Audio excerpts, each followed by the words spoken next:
We're here beginning segment 5, which means I've been on for, I can't believe this. I've already been on for 7 hours, which is weird,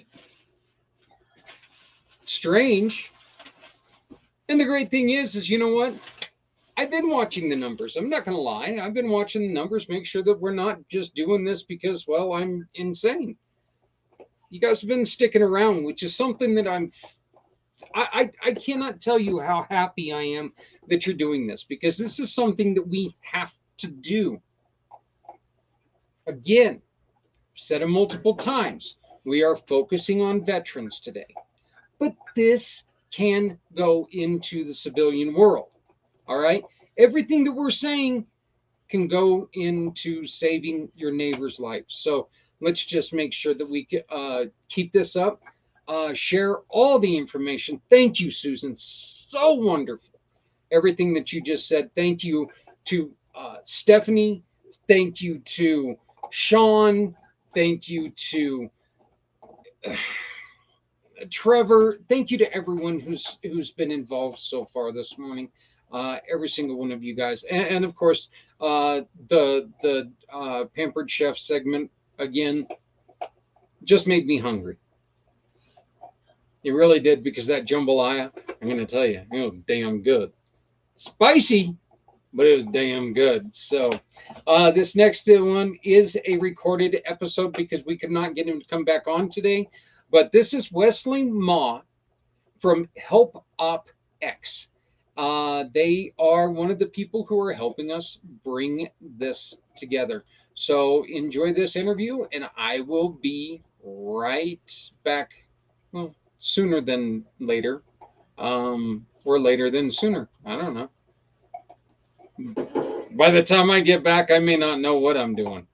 So have fun.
Okay, well, I guess that didn't work out as planned.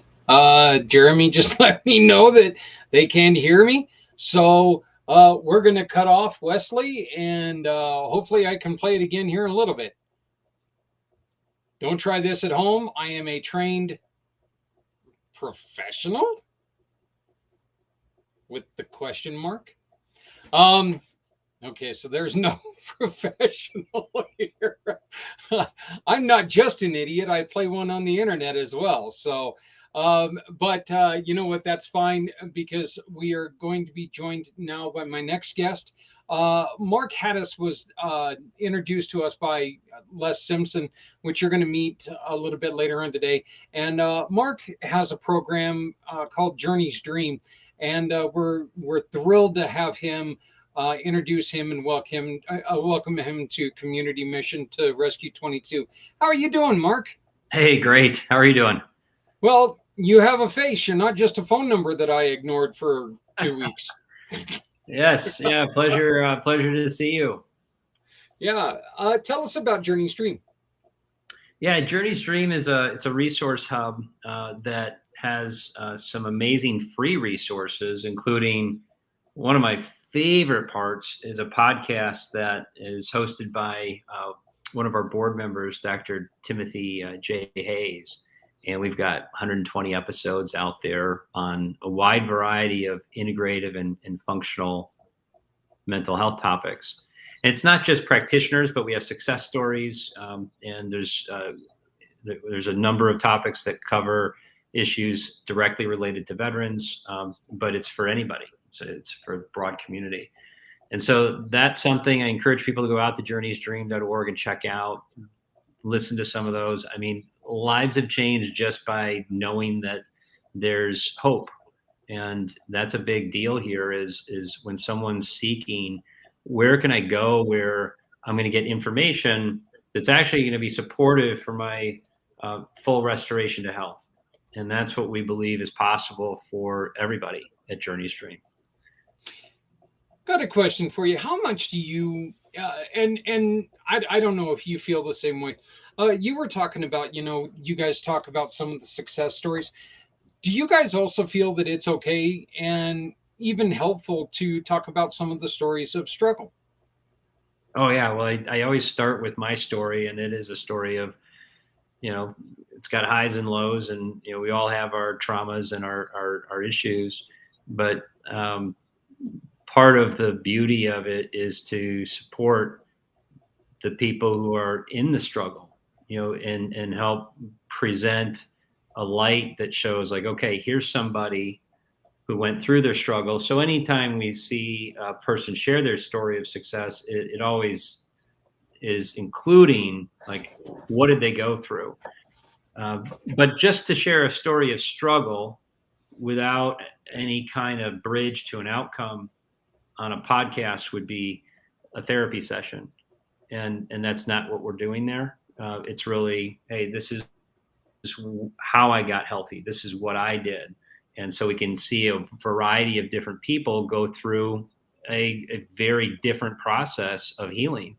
And that can show that there are many roads to healing. And one of the things that we find is common, and this program's out on Journey's Dreams website as well, is within every human being at the core of us is this life force, is, call it whatever name you want, but there's this life force that's filled with beauty and love and graciousness. And it's just absolutely awe-inspiring.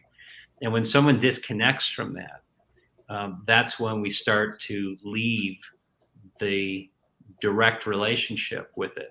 It would be like a rose bush uprooting itself to go chase after, something that it thinks it loves.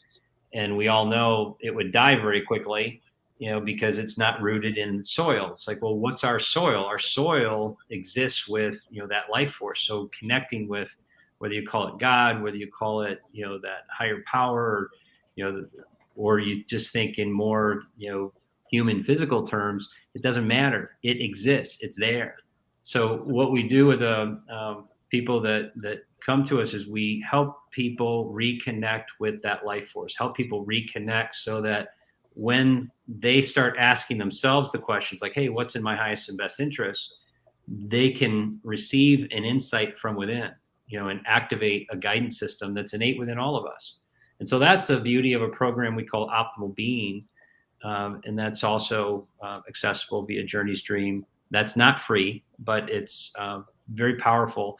And there is a free introduction to it that I'll share with you and everyone listening.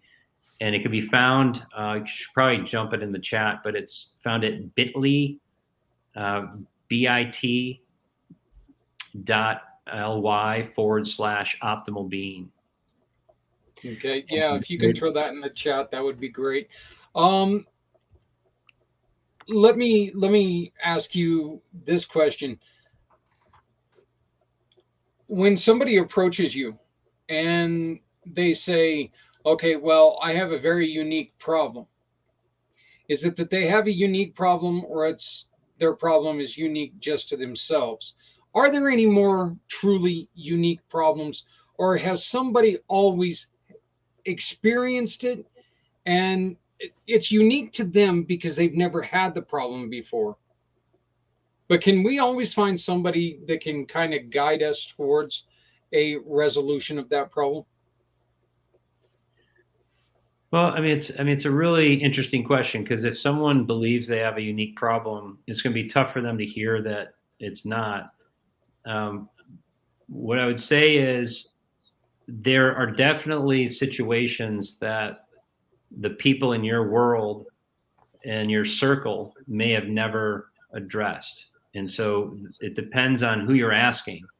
If I were to go ask a farmer, how to fix my computer, and they hadn't touched the computer, or vice versa, computer programmer to go and do something on the farm, they're not the right person to ask. So asking the right people for support is key. But I would say that my problem when I went through my own mental health crisis, it was definitely something I didn't know how to unwind, and there wasn't anyone else that knew how to unwind it either. And that's when I came across these tools that we share at Journey's Dream to activate that inner guidance, to tune into that. Because if I could tune into that, now I can discern more effectively what out in the world might support and what might not, what to say yes to and what to say no to. Because not all people who come wanting to provide support and assistance are able to. That it just may not be the right person, even if they help somebody else. You might have been the perfect person to help, so and so, but it may not be a good fit for another person. So what we want to do is let's support people activate that inner guidance system, and then trust that when that's active, your eyes kind of open up. I remember when I fired my doctor, who really only had one model of care, and it wasn't working. It was 3 years of med management in and out of hospitals. And I'm like, okay, if I'm going to live, after a 2014 hospitalization and an attempt on my own life, I said, if I'm going to live, I'm actually going to live. And so I found something I thought was brilliant, brought it to my doctor. He said, Mark, unless there's 1,000 double-blind studies, I'm not going to try it. And I said, well, I got to find somebody else who's going to help me. And he's like, well, why would you do that? I said, because I need to be working with people who believe what I believe, which is I'm going to be fully well. And I've been fully healthy, off all medication. Not that that's a criteria for being healthy, but for me it was, right? For me, that was important. And I found the resources. My eyes got opened. But it was about first listening to myself, like, okay, I know what's good for me, but I didn't know how to find it. And once I committed to it, then I found the doctors and the resources, the psychiatrists. I was introduced to this whole integrative functional medicine care. I mean, it's a whole new world out there filled with awesome value. The reason I asked that question is Jeremy York from Things Network. He was in a serious accident 13 months ago, and he suffered quite a bad head injury. No secret, 8 years ago, I suffered my head injury. I've always premised any conversation by saying, I don't know what you are going through, but I know what I'm going through, which might be similar. You might be having some of these symptoms, but it's not ever going to be the exact same because Right. I'm going to heal different than you, all this other stuff. But I do understand a little bit about what they're doing. Approaching it to where I'm telling somebody I know a little bit about what's going on, is that better than saying, oh, listen, here's how it is? Yeah, I think everyone's going to have their own unique path to healing. What's going to work for me isn't going to work for everybody else. And one of the things I had to learn very early as I got healthy and started to share some of the resources that work is I canceled all my goals to help anybody. Now, it didn't mean I wasn't going to be helpful, but with the energy of I need to help this person, I was projecting, what I thought was best for them. And that wasn't the right attitude, because just like what you said, it's like, well, let's seek first to understand who they are and what they're going through and what have they tried and where are they at, and meeting people where they're at and honoring them as the beautiful, amazing human being that they are sometimes is a lot better than, hey, try this technology or try this, what have you. Letting go of trying to solve it and first just being with somebody. Um, you've already talked about the podcast. What are some of the other things that Journey's Dream you guys focus on? What are some of the things that you would like for people to take in? And of course, Journey's Dream is at journeysdream.org. What are some of the other things that you would like people to focus on? Yeah, one of the things we recognize is, I've been out to all the communities and things on Facebook and different places, and I find that this can be really caustic. And then with all the algorithms, who knows, who's looking at what. So we created a community called Amity, which you can find online. It's free. And it's through, I think Mighty Networks is the back end technology. Nothing's tracked, no algorithms trying to, sell you anything. And it's just people sharing, stories and videos and questions. And it's a community of people who have come together and said, hey, we believe that there is a path, for each of us, let's join together and support. So that exists out there. The other thing that exists through, I think it's on Amity now, actually, if you sign up, we did 2 summits. We did an integrative mental health summit in October of this past year. We did one the year before, and all those videos of top practitioners in the world are out there. So that information is accessible. And then one of our partners who I want to give a shout out to is called Same Here Global. I think the URL is samehereglobal.org. And they have a practitioner network. We have one that's, frankly, it's not as well built out as I'd like it to be. But Same Here Global has a practitioner network of psychiatrists and psychologists that are in that integrative space. And that's worth checking them out. They have a number of alliances that bring people together as well. And they do a lot in schools. So if anyone is interested in doing something with schools, Same Here Global does a remarkable job. And one of the things that we do at Journey's Dream is we try to promote other organizations. We recognize this is not a one organization thing. Illinois Joining Forces is another organization we've partnered with in the past out of Illinois here for veterans. And we look for where are those places that are truly supportive, truly helpful on someone's path and journey. There's another one in Chicago called Sip of Hope. Sip of Hope has done a remarkable job. They opened up a coffee shop and they do a lot of promotion of mental health through that. And so there's so many great organizations out there. But if you go to Journey Stream, you'll find access to the podcast. You'll find the access to Amity, the access to the videos. I think there might be a small fee to get the videos from the summits, but the summit videos and optimal being information.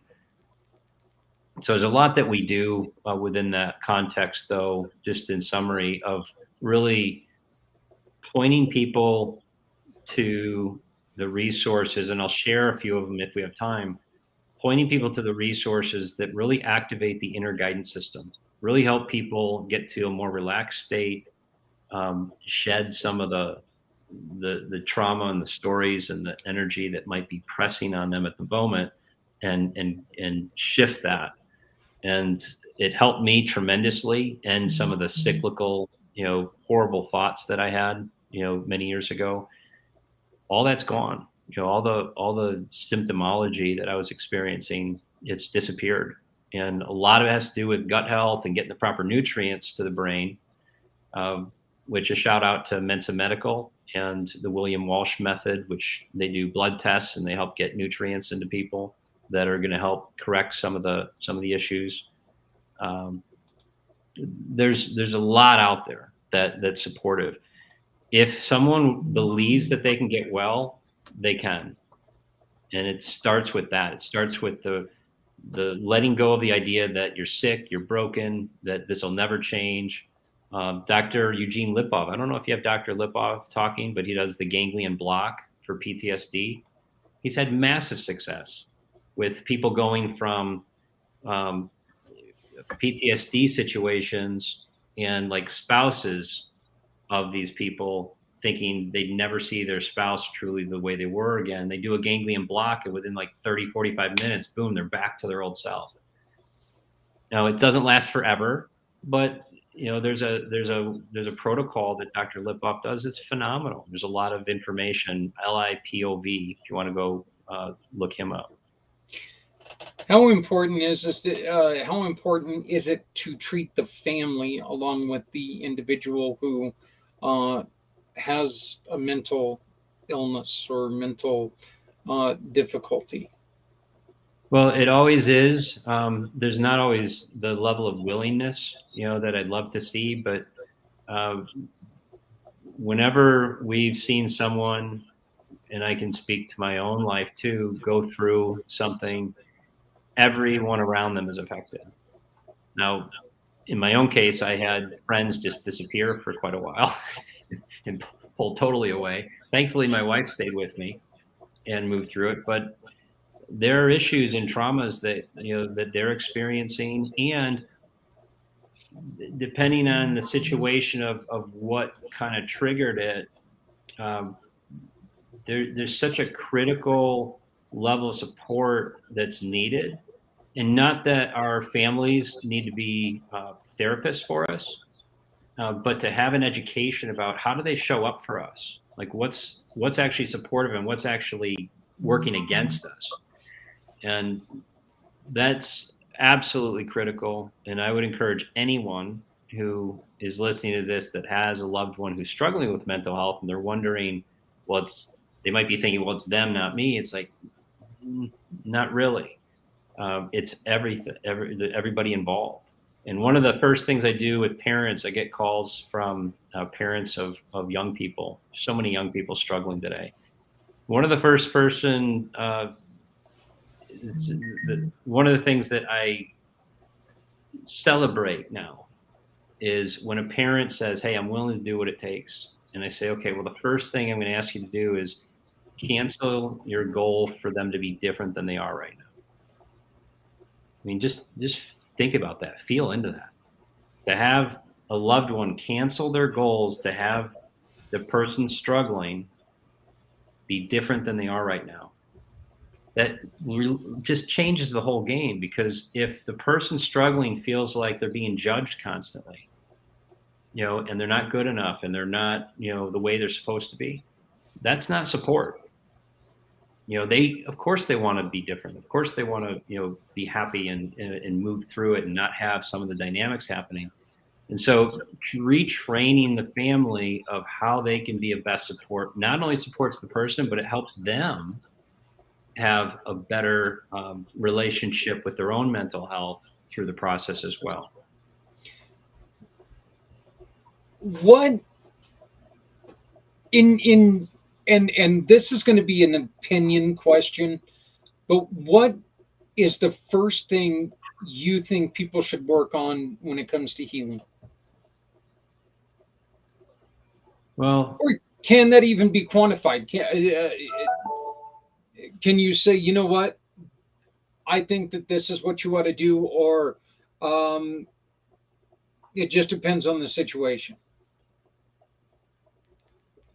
yeah, so the first thing I usually do with someone is I just breathe with them, and I teach them how to do a conscious breath, because when someone's under stress, they're holding their breath usually or going to a very shallow breath. And what that does, it traps emotion, traps energy that really needs to move. So I start with, hey, let's just breathe together. And I'll teach them, we'll do a breath that sounds like this. And it's exhaling right at the top of the inhale and inhaling right at the bottom of the exhale. And not that you have to make the sound with it, but it sounds, if you were to make a sound, it sounds like this.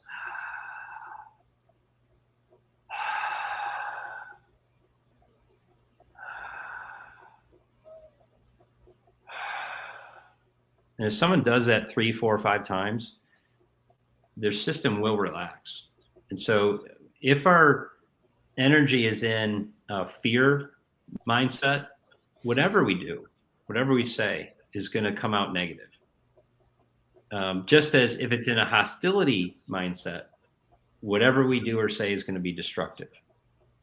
And so we want to get back to a restored state where we can be whole, almost like imagine holding a newborn child.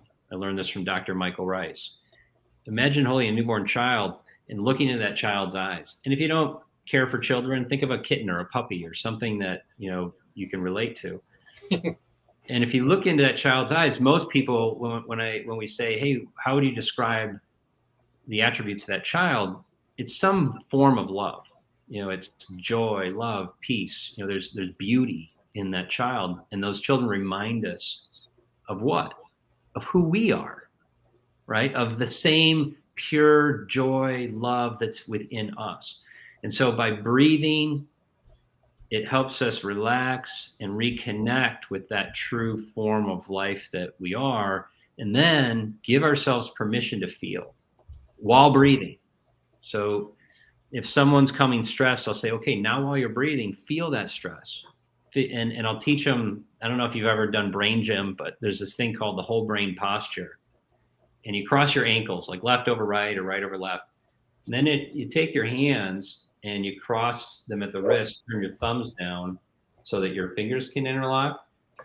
And then just hold that posture. And what happens is it activates the corpus callosum, the two hemispheres of the brain connect, and new neural pathways can actually be formed. I'm going to plug in my computer here. And so while doing that and feeling, let's say someone had a traumatic experience and they're stuck in one hemisphere of the brain. So they're in la la land, they can't get access to the analytical side, or they're all analytical and they can't get access to the creative side.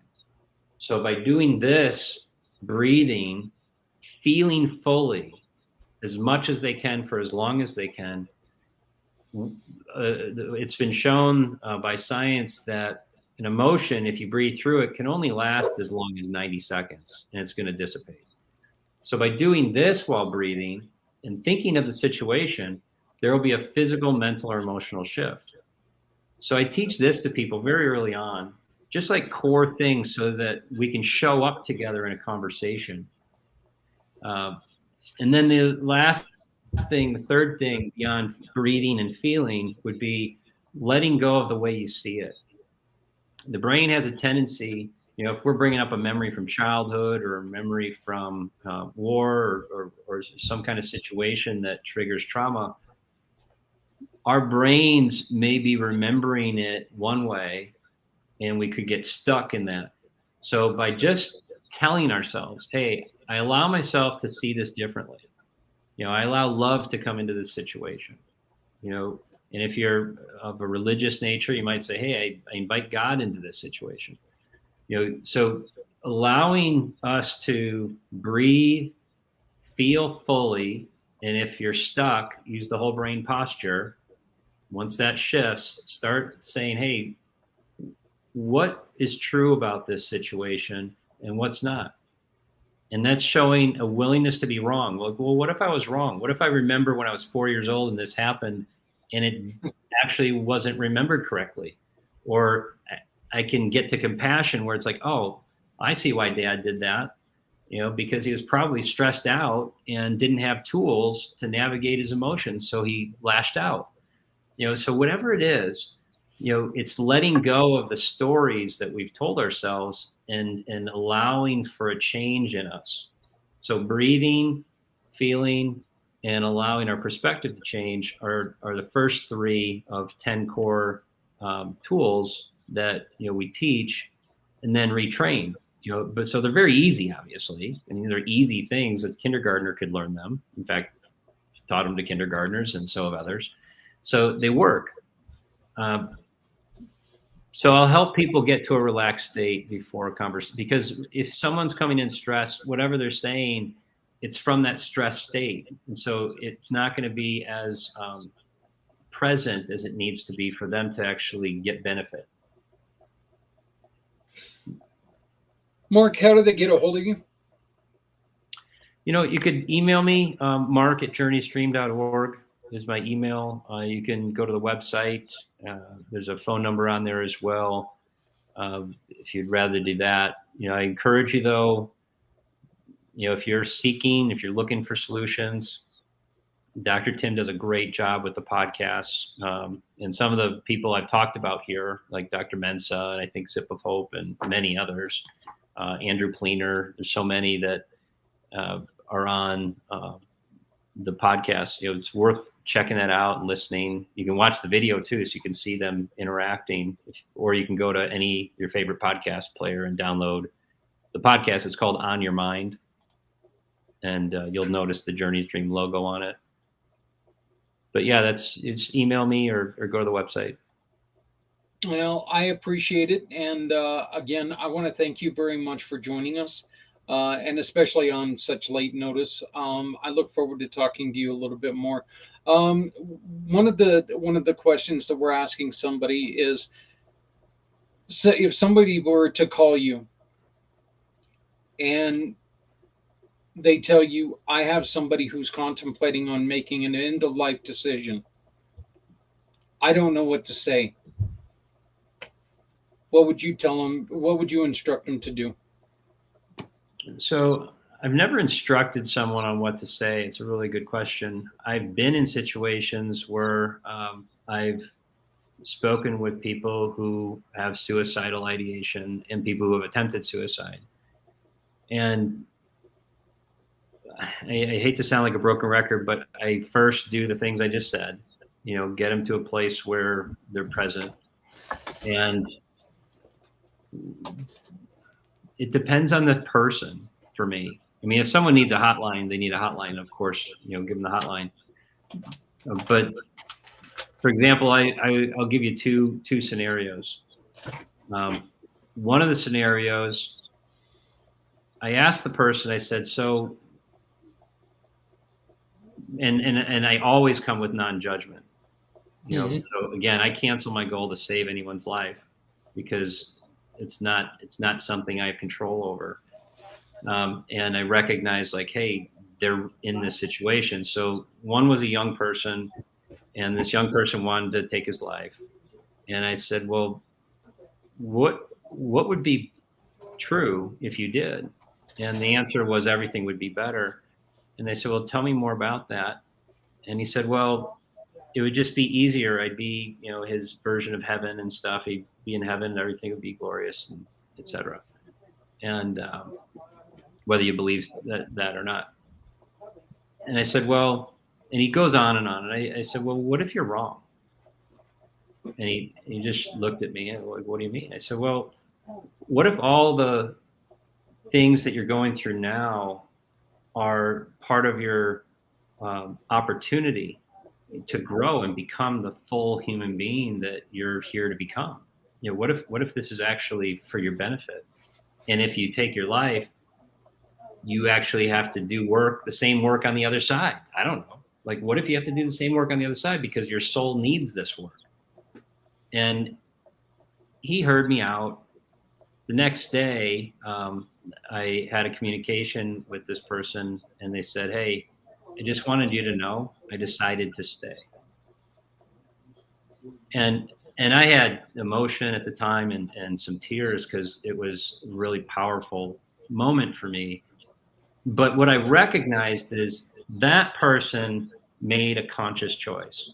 They thought about it. They're like, okay, well, yeah, what if I am wrong? What if, what's really true? What if I could, what if this is part of my development? And it was just challenging some of the thinking a bit because belief systems can work against us.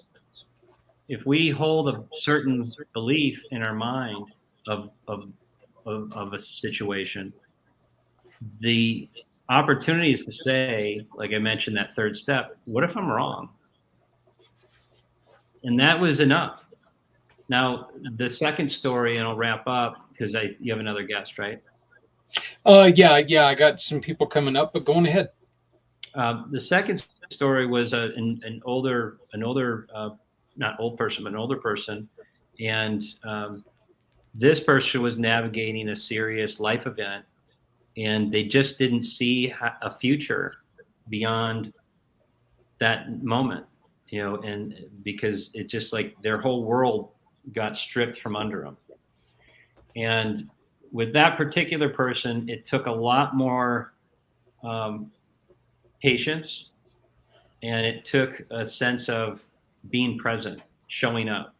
So it was making the calls and just saying, "Hey, I'm coming over. Like, let's go grab a pizza." It was really being present and supportive of them working through what they were going through and acknowledging, like, "Hey, I get it. It feels real. It feels hard."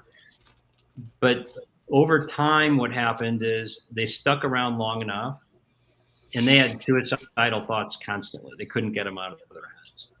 And I would ask, like, "Hey, have you thought about how you're going to do it?" And the answer was, "Yeah, I've looked all over the place. And, the issue is they all have risks that I could be a paraplegic or I could, they weren't like foolproof. Otherwise they would have done it."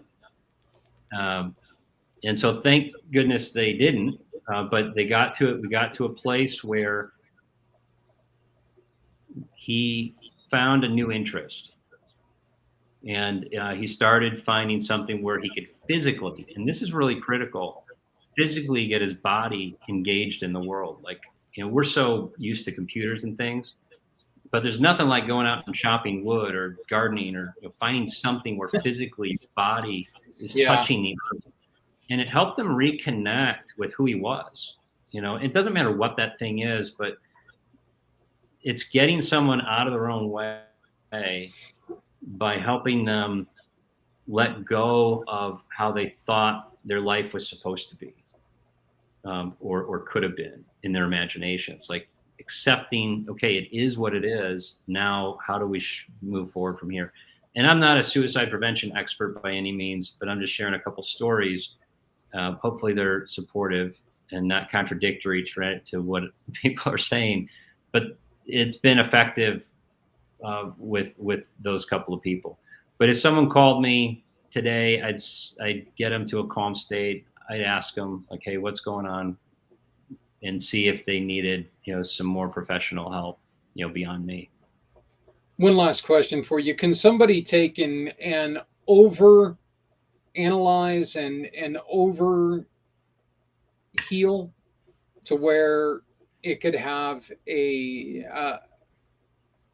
an adverse effect? Can somebody sit there and throw too much at someone to where they're like, it does the opposite of what they're intending on doing. Oh yeah, yeah. That's the canceling your goal to help. Canceling your goal to save people. Like working on yourself first, so you can show up non-judgmental and not trying to push on someone, um, is really critical. Because yeah, you can overwhelm somebody. Meeting someone where they're at. When I went through what I went through, there were people I couldn't talk to. Like they didn't know how to show up. Hmm. And I didn't know what I needed. I didn't know how to ask. But there were then certain people who I loved being around because they knew how to show up. They weren't judging. They were just being, with me. They were seeing my highest and best self, and that was so helpful. You know, and of course, going through something like this, people are hearing a lot of different programs and things, and you can't do it all. It's tuning into yourself and seeing, hey, what's in my highest and best interest. Start with something small, if that's where you're at to start with. But yeah, it's very much an art to understand how much to throw at somebody. Well, Mark, it was great to get to meet you. It was great to talk to you. I hope that we stay connected, and I would like to invite you in advance for next year on the 22nd. Um, as long as we've got one that's making this end of life decision, we need to make sure that we try to do our best to find a way to, convince him. Look, life is a pain in the ass, but life is beautiful. Yeah, And not being here, you're that's hurting everyone around you. yeah, it is. And some people don't know that they're struggling. So Hmm. many people today, they're functioning at such a high level of stress, and it's like that's their normal. And so, a really key thing to start to take care of is how do I get to a lower level of stress? How do I start to decompress with whether it's exercise, diet, therapy, meditation, whatever it is? Find something to start decompressing, because when people are at a 9-10 level of stress, unfortunately, sometimes um, they act without thinking. You know, how many people do we know that have attempted suicide who regretted it the moment they did it? Oh yeah. I'm dealing with a friend right now who just got out of the hospital, who attempted to take his life, and um, it's Well, impeccable to hear him say like, "Hey, I regret it. He just like came home and did it." It's like hmm. um, that's someone who's not thinking and at a high level of stress. We've got to learn how to, as a society, support people in reducing that level of stress. And if it's you, that's number one. Find a method that's going to help you reduce that stress level. You'll think a lot more clearly. Well, again, Mark, thank you. Thank you. I do appreciate it. Journeysdream.org is the website.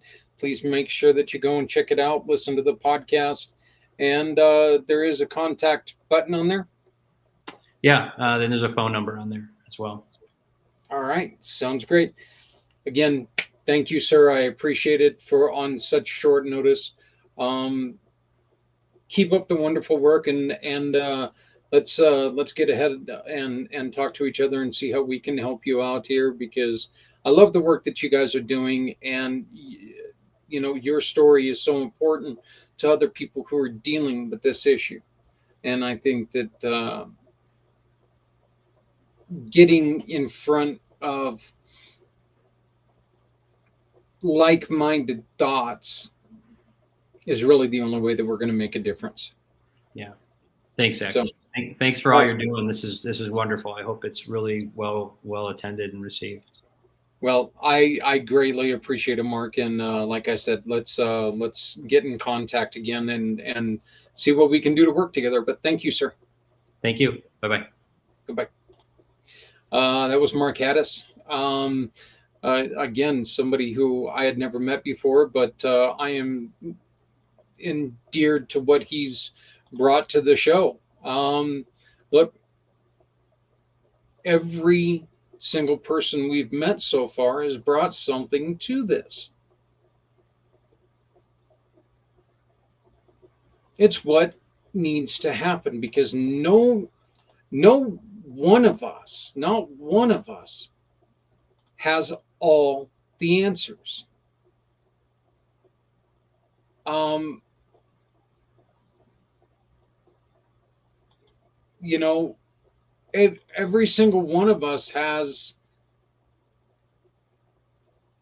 maybe a part of the answer. I don't know, but none of us has the answer for everything. Okay, that's I guess that's the best way to put it. Not a single one of us has the answer for everything. It's going to take a village. Bit cliche, but completely true. So let's create this village. Let's create the pathway, and let's clear the thoughts in order to help the people we need. We're going to start this interview over again. This is Wesley Ma. This time I'm going to do it with the volume though, because probably a heck of a lot easier to understand him when you can hear him. Some of us have issues. But here we go. This is my interview with Wesley Ma from helpopx.com.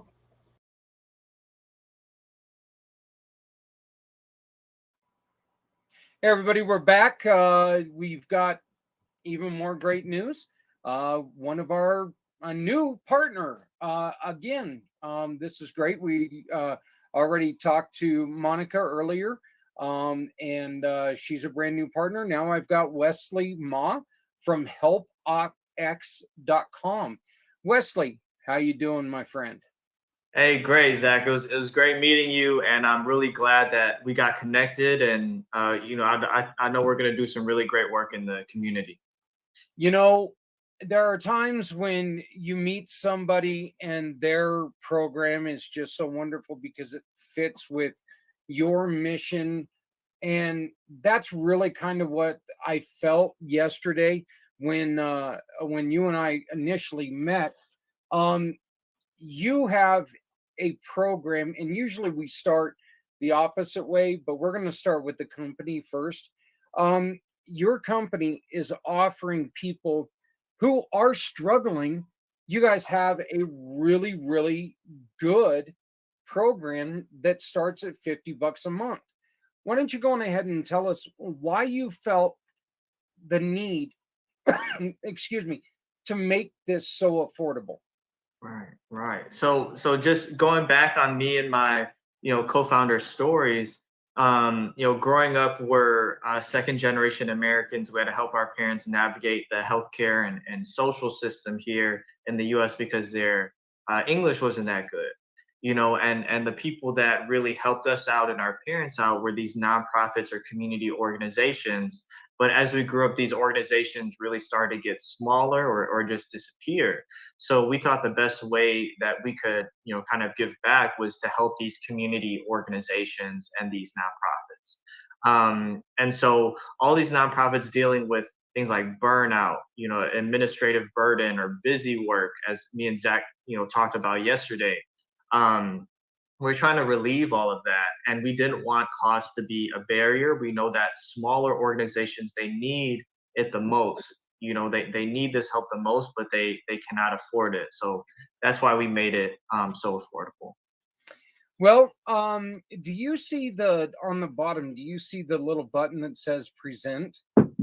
Oh, yeah, yeah, yeah. If you want to go through your PowerPoint, Hmm. I would love for you to show people exactly what you do.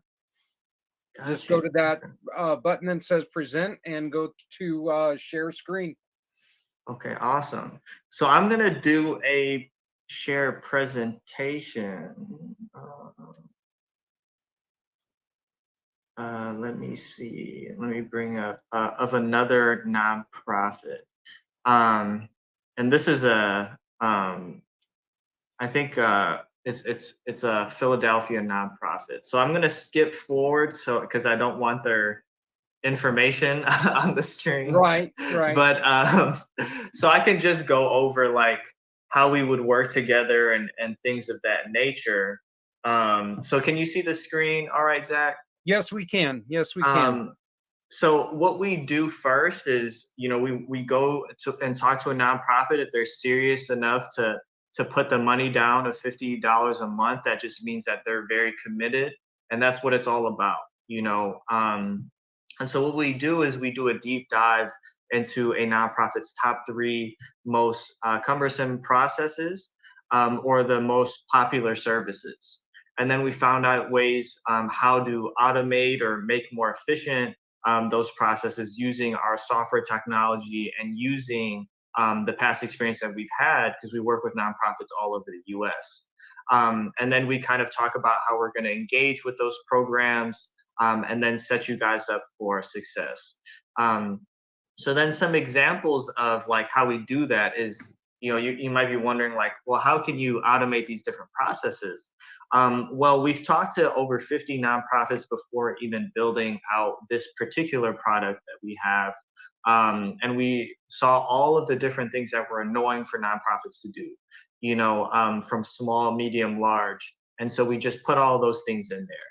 And one of those things was case management, being able to intake people one by one and have them inside of a database, and then being able to refer them to different departments or different organizations within your nonprofit.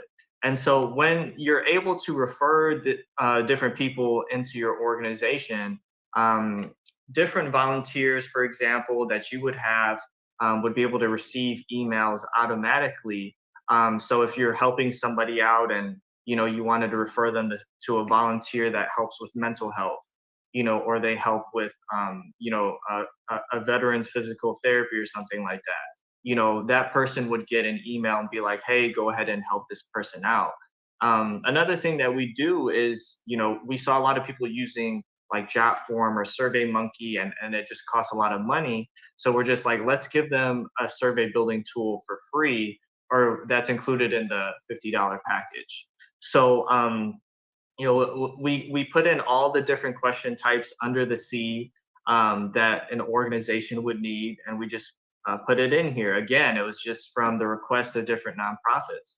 So another thing that you can do even is you can share these surveys on your website, and all the answers will directly go into this platform, or you can make these into QR codes so that when people are scanning or picking up goods, you save a lot of time having them write their name down or put it down elsewhere. So depending on how people fill out the survey, for example, if you provide like housing, utility services, and other services, it will automatically generate tickets to help a person with those specific things. And then your team can go ahead and delegate with themselves and assign tickets to themselves, and then write down what the outcome was in helping that person.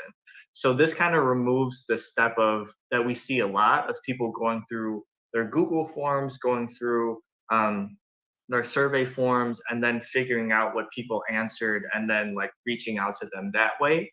Instead, we've automated away that kind of busy work for your team to do. So an example is here, like once you assign yourself to a person, like a volunteer, or maybe you do it, the volunteer and the community member would receive a text message, and it would say, hey, be sure to expect Zach. He's going to reach out to you within 24 hours. And then it'll say, hey, reach out to Wesley within 24 hours. He's expecting you to talk about mental health. And so we also offer mass text messaging services. This was a big one for nonprofits because this is taken from an Amazon Web Services phone number. So you're not giving out your personal phone number when you're doing these mass text messages, because a lot of people were complaining that people would reach out to them, when they're trying to sleep, or when they're trying to relax, and they wanted to reduce burnout. But you can also filter these different things. So if somebody came over for like a veterans related event or a food related event, you could mass text message everyone that has received those kinds of services before.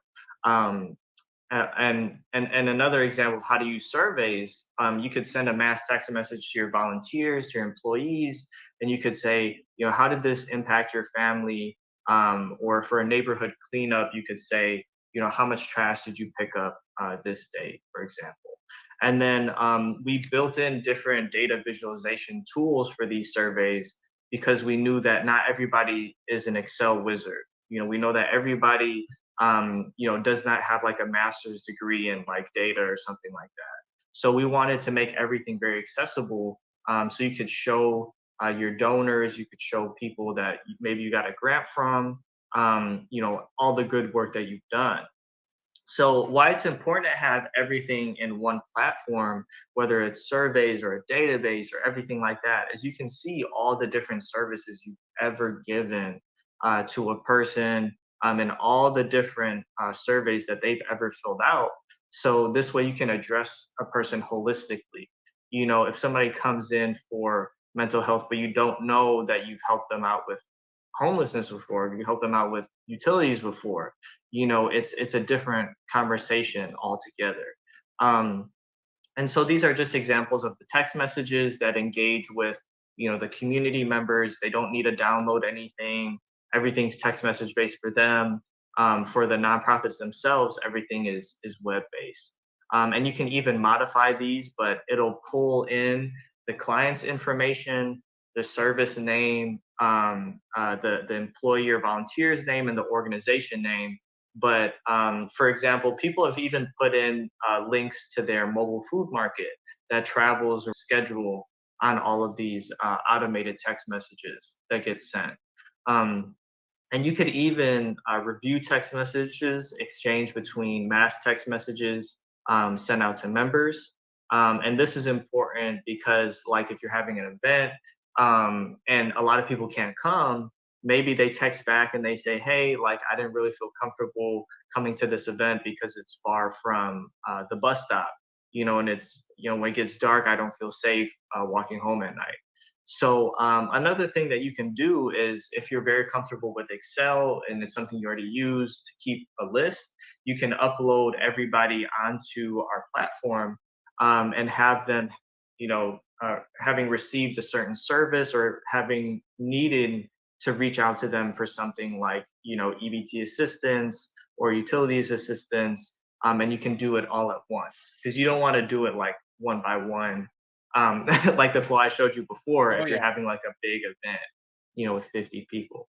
Can you show us? Mhm. Can you show us one of the contacts, the contact slide, to where it shows everything that we can put in for the contacts? Can you go on ahead Mhm. and move the to the slide where it shows where they can place the contacts? Oh, is it this one you're talking about? Um, I don't know. It's ours is not moving. The one that we're seeing is not moving. It's Oh, still okay. on the thank you page. Oh, it didn't move from the thank you page. No, no, it didn't. Um, Okay, hold on. so I, yeah, I went through that whole thing. Hold on. Let me see. yeah, unfortunately, Okay, okay. we'll try it again and see what Okay, happens. hold on. Um, let's see. Let me see if I can share the whole. Let me just share my entire screen.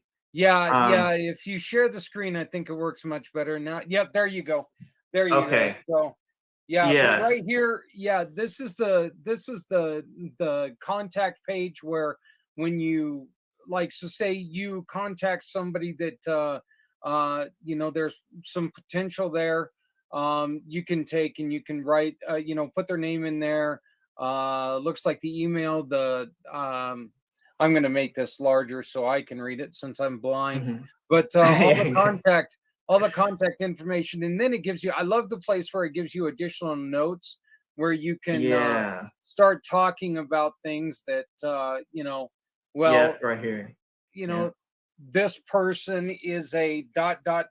fan, and so when you talk to them, you can bring that stuff up. You can really make a connection with people. Absolutely, absolutely. And so I mean, I wish that the other screens were there, but the beauty of this is like now you can see, everything all at once. All the services, all the surveys you've ever given people. And I don't know if it's still moving. Did it move to the? Yeah, it's moving just fine now. Yeah, now we know that you got to do the share screen. So Yeah, like okay. Well, I think that the ultimate thing, I guess, is like you can see um, if you're running multiple programs at once, you can see everyone you've ever served, all the programming you've done, and how healthy those programs are running. And these are all filterable by date. Um, an example of something that'll save you time is if you hate doing reports, is that we can actually auto generate a one pager for you, and it'll show up with your logo, your address, all the services you've ever provided, broken down by zip code. So this is something that'll save you a lot of time as a nonprofit if you're trying to go for a grant or you're just trying to show your constituents what you're up to. So, I'm sad we didn't get to have the screens on when I was talking about them because it's probably up to imagination. But well, yeah. but if you would like, if you'd like to get a display on, what you just heard, you can always connect with Wesley's Calendly, which is showing on the screen now. But this right here is what I love. Okay, yep, you got the silver, the gold, the obsidian, the bronze package. You got all these, right? Usually with the bronze package, you get this much. It's very, very limited. But if you look on this, they're giving you up to 25,000 asset range. Yeah, 250,000. 250. On the bronze. Yep, 250,000 and under. Oh, there you go. Yeah, 250,000. Tell me, can you explain exactly what an asset, what you mean by asset range, just for people who are right. So it's like if in a year you get grants worth $250,000 or less, or you own like your nonprofit owns like a building or something like that, and even then, if your operating budget is small, because we'll work with big nonprofits, but they have a smaller volunteer department that's really struggling, and we'll still subject them to the smaller of the sliding scale. So like I was reading this statistic that 80% of nonprofits in the U.S. Have an operating budget of $500,000 or less. So and so that's where like our heart is. We want to help smaller nonprofits. A lot of people are like even dreaming of hitting 250,000. And those are the organizations we want to help. Yep. That is something that again we share in common, because and you and I discussed this when we talked a little bit yesterday, that one of the worst things in the world is sitting there and hearing a nonprofit say the words, "God, I wish I would have known about you before this happened." And you are really giving these smaller nonprofits a chance to, first off, with your personal service. I mean, you guys are doing a lot for a very little amount of money for startups. Okay. Even if you're just a solo person really trying to get started, I think that, in which solo person's a little weird to say because you have to have at least a board. But let's be honest. Let's be honest here. There's times that your first board are just people that you put together so you can get it passed. I mean, I hate to be frank like that, but it's true. So this is let's start talking about the formation of this. It's you and a group of your friends who came up with this, right? Mhm. Mhm. Yeah, absolutely. And how old is this program? How long have you guys been around? Yeah, so our original company, we've been around for like 4 or 5 years. But the nonprofit arm is something we just started almost exactly a year ago. So yeah, but we've been working with nonprofits for a very long time. And I think we just wanted to, everywhere we went, there were smaller, struggling nonprofits that were really just, using the extra time that they had in the day or, part time or whatever, trying to make it work. But the impact they had in the community was undeniable. So these were the people that were like, we need to help these people, you know. A lot of times, and I can speak to this. There's a lot of times that a lot of the information that you guys are trying to help people obtain and remember, that's Yeah. a key word right there. Yeah. You think about it and you're like, okay, well, I'm going to sit down at the end of the day and I'm going to write all this stuff down, and by the time that you get done, it's like, did I talk to that person today, or did I talk to them yesterday, or do I talk Mhm. to them tomorrow? That's one that I've had. Okay, Yeah. why don't I remember anything from the conversation?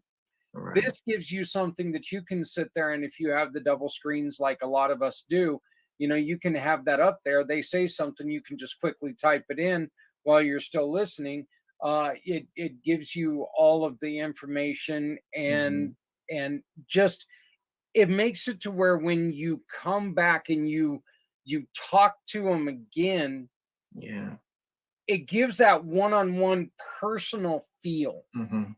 right? I mean, Yeah. and I once again, $50 a month for something like this. I don't even know. I use Jot forms because I use the forms themselves. I don't use Mhm. the survey. We don't do surveys very often. I haven't had Mhm. much luck with them. Do you guys have an email blast attached to that? We don't. We specifically only do text messages because we saw that people didn't have emails, like certain people that were homeless or whatever. They don't have a smartphone, they don't have those kinds of things. So to make it accessible, we just focus just on text messages. But so yeah, unfortunately, we that is one thing that we don't do, but it was more of like an accessibility thing. It's like let's you know, and people are more likely um, to respond to text messages than they are email. And then another thing was, there's a lot of like donor management software out there, and I just want to be clear that we're like not that. We're not gonna help you like do outreach for money and stuff like that, but we can help you with like positioning yourself for a grant or sustainable money or getting your data structured so you can present yourself to an existing donor. And a lot of people will say, we'll help your nonprofit make money, but we really help you service the community, and we think that's more valuable when you go to your community and you say, every dollar you donate, this is what it does for the community. This is what we did, rather than, hey, just give me money and I reach out to 10,000 people. Like we were very not for that. We were like we're the opposite way. Not to say that that isn't valuable, that you shouldn't have it at some point, but this is just what we're focused on.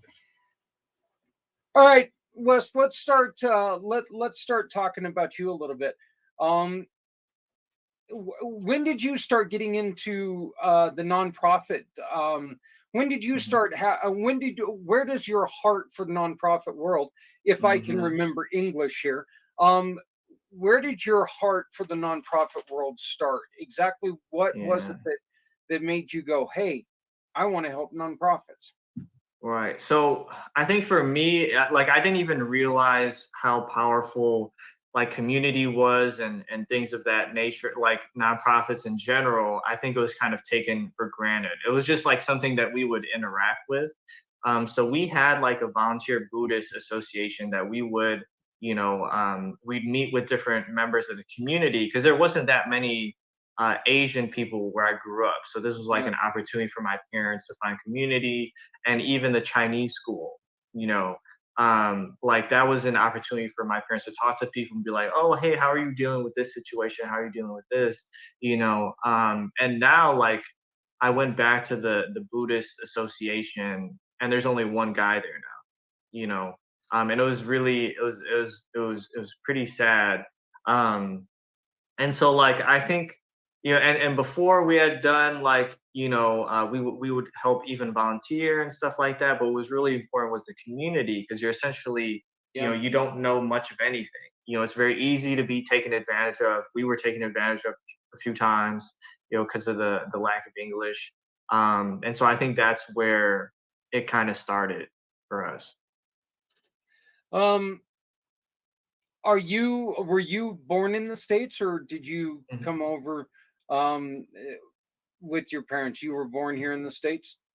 Yeah, so my parents, it's like a crazy story. I don't know if it'd be too long to tell the whole story, but basically my parents moved from Taiwan to Chicago, the South Side, in the 80s, and it's very dangerous at that time, during the crack epidemic. And then after one of their friends was killed on their way to work, they were walking to my parents were walking, and they saw like the body and stuff like that. They decided they had to move.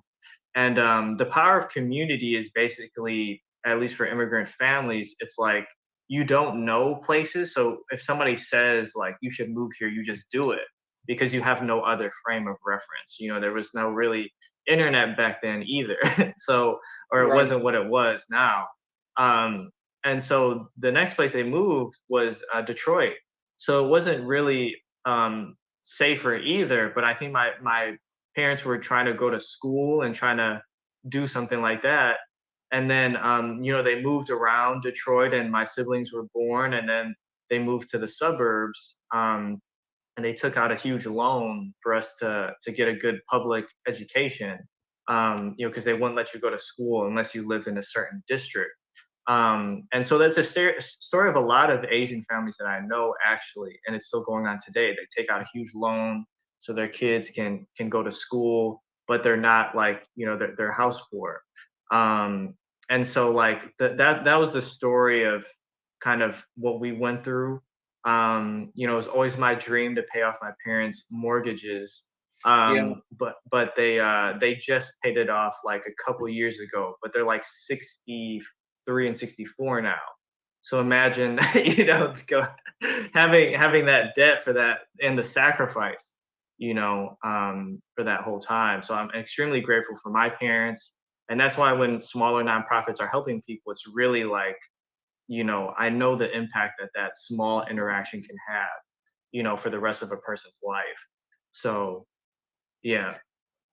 This one's kind of touching on to subjects that are in the news right now, so please forgive me on this. But have you guys noticed that there's there for a little while there was a lot of anger and angst against the Asian community? Have you noticed Hmm. a lessening of that, or is that Yeah. still a problem? So I think not where we are. So I'm in Birmingham, Alabama right now. There's not that many Asian people. And in Detroit, there's a good population, but they're in different pockets, and there was not that much friction in the community. And why I say that is because where these kinds of events are happening, there's a lot of Asian people there. Yeah. And so I could do a whole historical lesson on this, but you know in in LA, the Koreatown riots, or in New York, or wherever, there was Asian migrants coming over, and they were starting like grocery stores, or coming, starting all these Hmm. different things, and there's envy from different communities. And in some cases, the Asian store owners, they wouldn't treat people right, you know. Um, and there's even a documentary about how Asians moved down south in Mississippi, and those in Georgia, and they started the grocery stores. And the ones that did employ people in the community, the ones that were nice to the community during the riots, there was, their store was untouched. But all the other ones got torn down. So it's like there was kind of like this taking of resources from other communities and not giving the respect or the kindness that the community deserved. Yeah. So it stems from a lot of historical issues, I believe. And sometimes people are just crazy and they come up with conspiracy theories. So I think there's two buckets of that. Yeah, So I mean, it's just it's really crazy because there was a lot of Asian migration when the railroads, and yeah, yeah, they yeah. came over, and they were, this was like right at the end of the Civil War, so we had just got rid of, excuse me when I say this, we had just ended slavery, um, and then all of a sudden the migration came over, and we had a whole new group of people that, and I'm saying this as a white person, that we found that we could treat like crap because they were over here to make a buck, and I mean, they just really got mistreated. A lot of them, they would Mhm. when they would die, they just left them there and continued. They would work them to death. So, and then with everything that's going on in the world today, I know that there was a lot there for a little bit. I believe in your neck of the woods, there was the shooting at the that parlor, and Yeah, Vincent Chin, I believe. Yeah, yeah, Vincent Chin. and Mhm. so it's, I know that there for a while there were people who were scared, and of Asian descent, they were really scared, and I just hope that, you know definitely not trying to bring up anything bad, but I hope that that's getting a little bit better because Yeah, it's yeah, all ridiculousness. The one thing that we always say, yeah. Wesley, is that, what, there's only one race, and that's the human Mhm, race. We need to make sure that we're taking care of each other, because if mhm. we don't, this is all we got.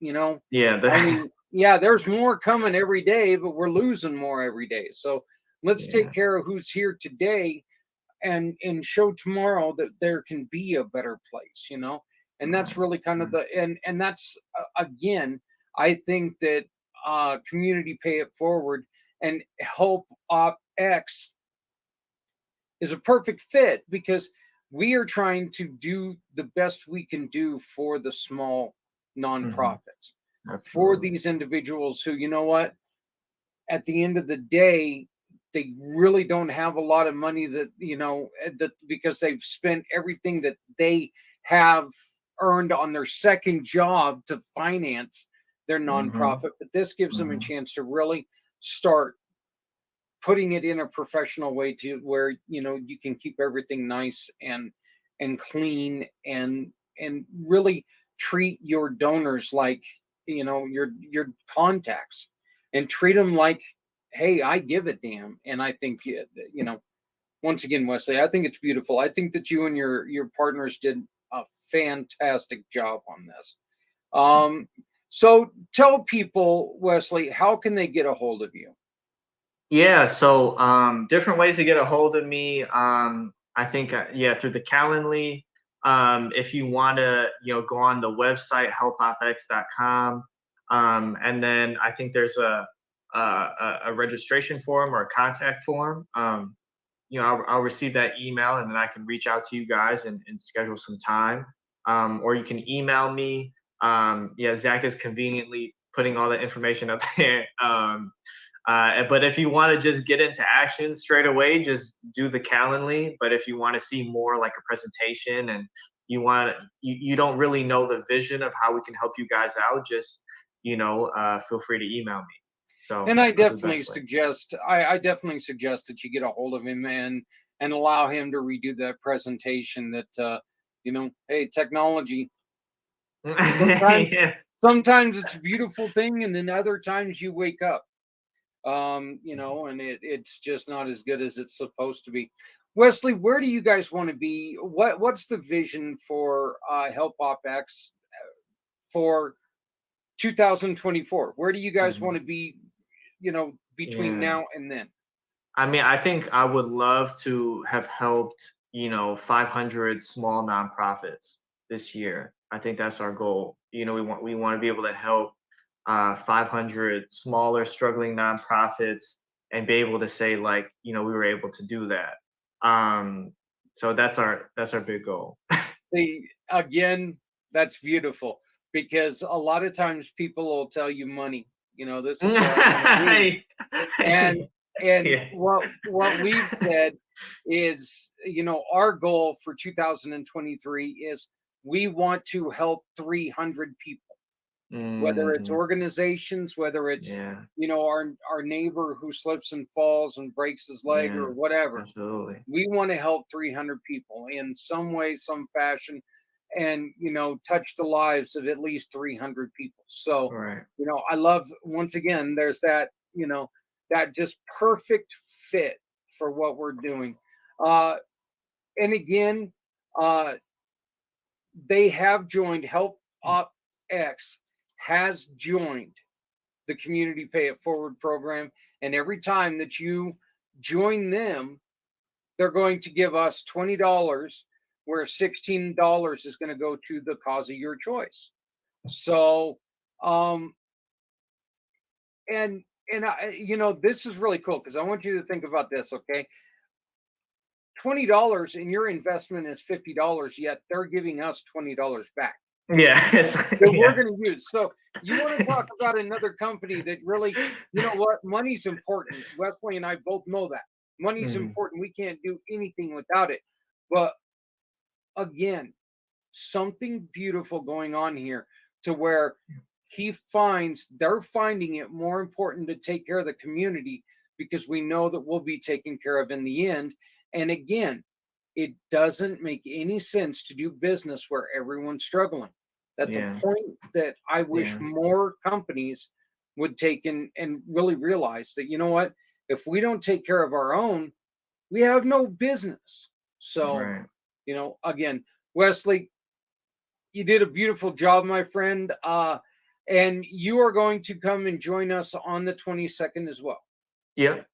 Yep. So, Yes, I will. and so we will let you know when that's going to happen because I really think that you ought to take and we'll try this presentation again at that Yeah. time. And, we got a little Yeah. less than a month to go. But if you know anybody in the nonprofit world, please copy down this Calendly address and hand it to them. Tell them, hey, check this guy out because this guy can really help you, especially if you know somebody who's pulling out all their hair. Mhm. Okay, because they Yeah. just can't get ahead of themselves. I understand that feeling. I feel that feeling every day. So, but Wesley, again, thank you very much. Congratulations on what you guys are doing. Thank you. Tell your partners from us, heartfelt, great job. You guys are doing some wonderful things, and I look forward to this partnership with you. We got the contract right here with you, and going to get it signed Yeah. and sent to you today. But Mhm. hey, everybody, this has been Zach with Wesley Ma, and we will be right back. Thank you.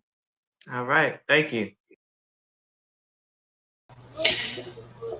So that's another recorded um,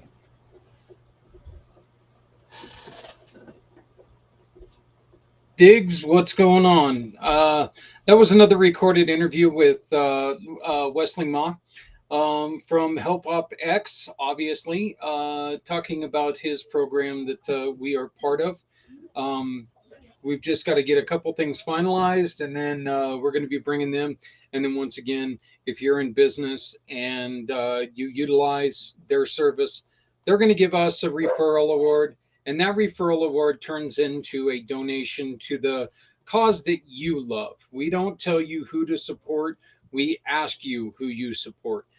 People come to us and they ask us for help, and what we do is we turn 80% of whatever Wesley gives us it goes to the mission of your choice. You can find all those missions on communitypayupforward.us. Once again, that's communitypayupforward.us. And all of these missions down along here on the bottom, they're in the group. We raise money for them every day of the year. And simply by shopping with our partners. We kind of went a little bit off track there. We've run into a couple people who, this is live and it happens. We've run into a couple people who have had to back out, and all of a sudden schedules changed and all the other fun stuff. So it's going to take me a second probably to figure out where I'm at. And the scary part is I'm only, just about 9 hours in. So, still got 12 hours to go. Is that right? 13 hours to go. Ooh, jeez. So, yeah, 13. Is what it is. But, we're still, the subject is our heroes. As I brought it up earlier, there's an article in one of that I found earlier today that was talking about how one of the reasons why we find such a discrepancy in the numbers is because you've got different people counting different things as suicide. Is an overdose a suicide? According to city law, yeah, it's called accidental suicide. So if you count in overdoses with our heroes, then yes, there is a suicide factor that we have to deal with. So, but some of the government, they don't count that. So you do have that discrepancy. We are 10 minutes away, a little bit less, from starting our next segment, which is going to be segment 6.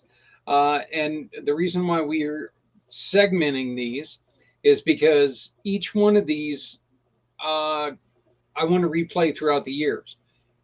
Throughout the year, there's all kinds of information in each one of these hours, and we want to make sure that they go through, and we want to make sure that people understand what they can go back, they can play it, and we can replay it on the website, on Facebook, Twitter, LinkedIn, everything, because there are so many people who this affects. We are, again, and I'm going to say this ad nauseum, we are talking about veteran suicide. But this can reach over the bounds. This can reach into civilians, because you know what? Our little friend here from the VA states there are, leave my marker alone. There are 81 people who take their lives every day, and this is in the U.S. alone. High mark was 127. So, look, there is good news, because you know what? 127 to 81. 81's a horrible number, but it's a hell of a lot better than 127. Nowhere near as good as 0, but it is what it is. We've got to work that way. We've got to try to prove that we care about people and each other, and we got to work towards a solution for problems that people have. The divisiveness that we're going through right now in the country, in the world, it's not helping. Quite frankly, there's just some really scary stuff going on, and everybody knows that. It's not like I'm breaking any news here. I'm not a news breaker. News reader. I'm a guy with an opinion. But the truth is that there's some bad stuff going on by bad people. There's some bad stuff going on by some good people. there's also a lot of good stuff going on by some great people, and we need to focus on that. When we lose someone, when someone is taken from us in such a violent, unnecessary way, we lose a little bit of ourselves. And God knows that's the last thing in the world we need to do. Again, if you're helping no one, you're hurting everyone. When you see somebody who's in pain, if we don't step up, reach out our hand and say, what can I help you with? Look, money is not always the best thing in the world. And whenever we talk about, and this is a true statement, whenever we mention that, you know what, we need to, hey, can we help this person? The first thing we think of is, I don't have any money. That's not always what we're asking for. Thank God I got the dogs wrestling right there, so he's going to mess up my green screen. But you know, money is not always the best thing in the world to be giving to an issue. We all would love money, but it doesn't work that time.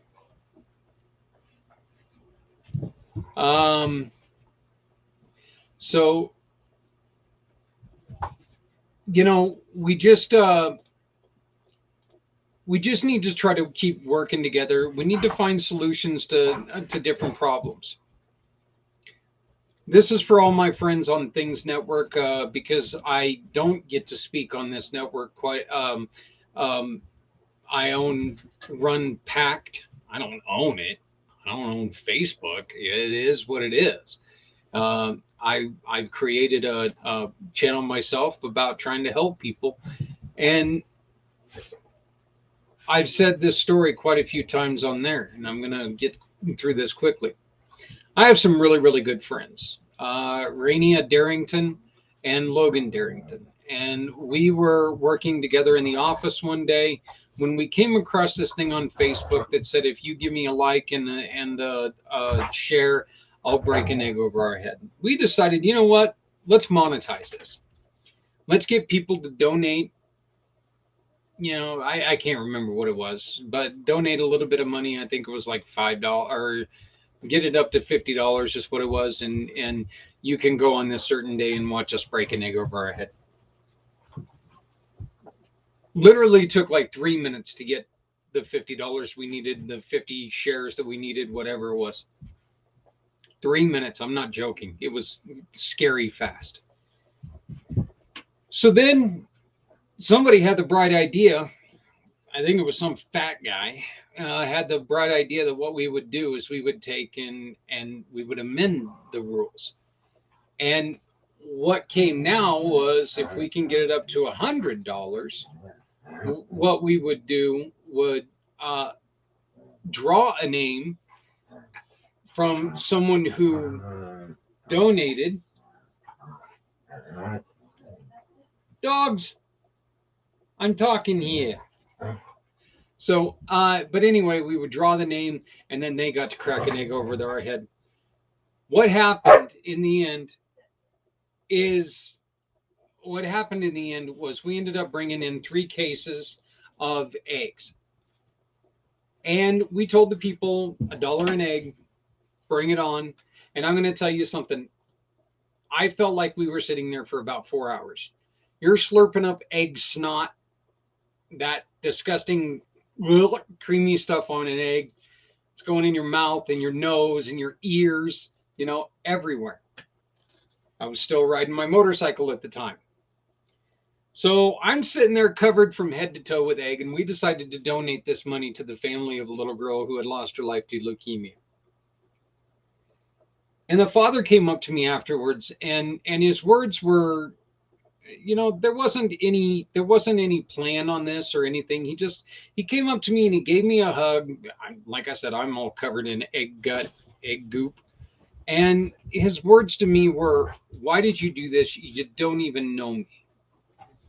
My reply, once again, not even thinking about it, was very simple. Do I need to know to care? Do I need to know you to care? And the answer to that is no. We don't need to know each other to care about what's going on. That's kind of what we're trying to do here today. We're trying to prove that, you know what, people are being hurt. Let's come together, let's work together, and let's find ways to get around this. We're at the end of segment 5. Here in just a few minutes, right above where you're at on whatever you're watching us on, you're going to see segment 6 pop up. Please join us there.